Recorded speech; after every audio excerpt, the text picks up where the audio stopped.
Thank you for listening to Life Improvement Radio. You are listening to a rebroadcast of a previously recorded show. We're here at the Miami Book Fair International, and currently I am interviewing Dr. Arthur Agatston.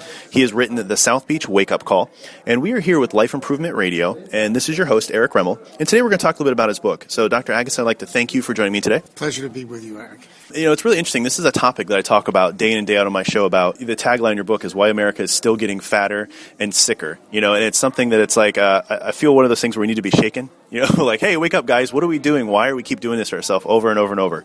So if you could, for our listeners right now, sum up the book, a couple sentences, what would you say the South Beach Wake-Up Call is all about?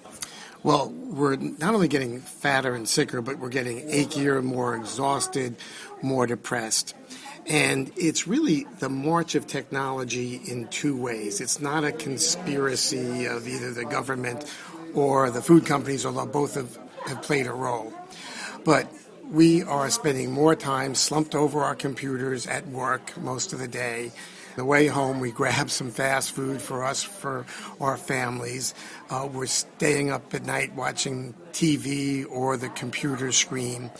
We're not moving, and we're eating all the wrong foods. And it's really the march of technology that we can sit. You know, I do all my shopping, I must admit, on Amazon, and I'm a digital nut. But that's, you know, we absolutely spend a lot more time sitting and less walking during the day at work. So it's not just what you do at the end of the day, exercising or not. We're very sedentary.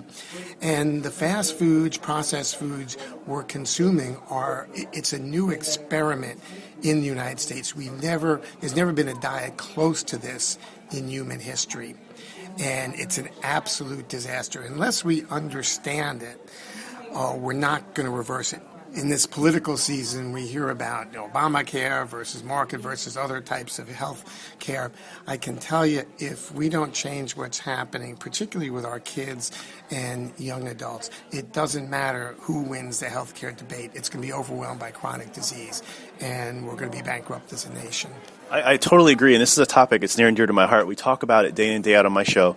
And one of the things, I don't remember the exact statistic off the top of my head, but the CDC predicated, I think we're the first culture where my age bracket is the first generation that will predicate to not outlive the previous based on our lifestyles and our eating choices. And I think that's just amazing. Yeah, we talk about that in the book. We call it actually Generation S, for the sickest generation. And it's those between about 35 and 45. The younger ones are also at risk. But since about 1960s, death from heart disease has been decreasing because of better medications for blood pressure, for cholesterol, less smoking in the at-risk age groups. But in that young middle-age group, it's actually turning around. It's going up. And what it's telling us is that our fast food sedentary lifestyle is trumping our advances in medical science. And so this is really the first, what I call the first fast food generation that grew up on toxic fast food and video games. And, of course, the youngest generation, the kids, are getting all kinds of what we used to call adult diseases. We call it type 2 diabetes, type 2, not adult onset diabetes, but it's happening in kids, an epidemic. Things like sleep apnea that we thought of as adult diseases also happening in kids. So we really have to wake up and just wake up the nation and change the way we're eating, or it's going to be a disaster. We have to. It's like we have the availability of, like you said, the sedimentary lifestyles and availability of junk food on every corner. You can't drive down any road anywhere in any state and not see a fast food restaurant in every corner.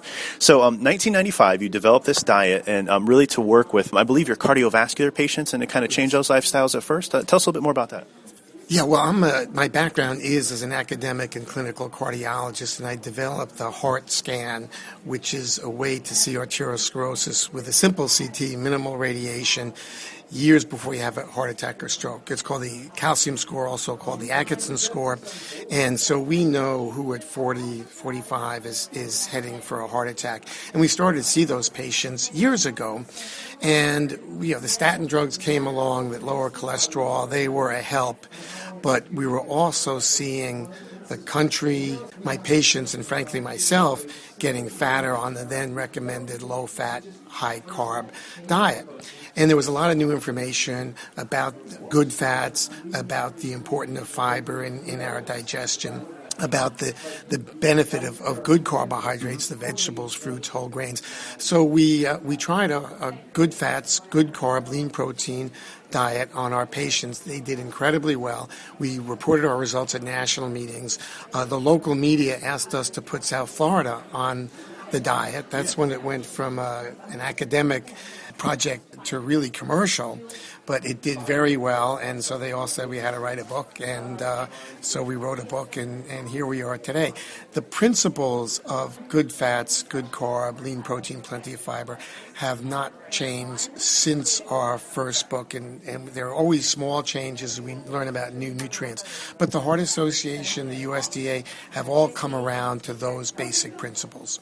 I think it's amazing. I mean, you help to design not only the tool to screen for these things, but then another additional tool to help really put these people back on track and say, take your life back. You know, here's the empowerment. Go lose the weight, get into shape. So we're not having this epidemic of sicker and heavier people. Now, I know you've written several other books besides this. Is there anything on the horizon? Do you have any future books coming up? Well, one of the chapters in this book, which we are going to expand on in the future, is problems with gluten. And gluten is a protein in wheat. It's become sort of very popular, particularly in the Northeast, but really around the country, gluten-free food. And gluten is a protein in wheat, and the wheat we're consuming today is not the wheat that our grandparents and great-grandparents consumed. It's changed, and it changed the way it's grown, the way it's harvested, the way it's processed. And it's not broken down completely. It gets stuck in our intestines. It causes stomach problems from reflux to irritable bowel type syndromes. It causes malabsorption of nutrients, so you get things like osteoporosis because you're not getting enough vitamin D. And it causes autoimmune problems, thyroid problems, fibromyalgia, arthritic problems. And the first phase of the South Beach diet has always been gluten-free because it's grain-free. And over the years, we saw literal cures of juvenile arthritis, of psoriasis, of bad GI problems. And I came to realize a lot of this was gluten. And so that is something we talk about that's new in this book and that we're planning to do more on. Well, that's very exciting. I think that's a topic that everybody's going to want to read more on because you hear it everywhere, on TV, news media, on radio. Well, Doctor, I'd like to thank you again for your time today. I know you have a lot of other interviews and things to get to. Again, this is Eric with Life Improvement Radio at the International Miami Book Fair 2011. Thanks. Have a great day. Thank you for listening to Life Improvement Radio. The views expressed by show hosts or their guests are their own and shall not be construed in any way as advice from Life Improvement Radio.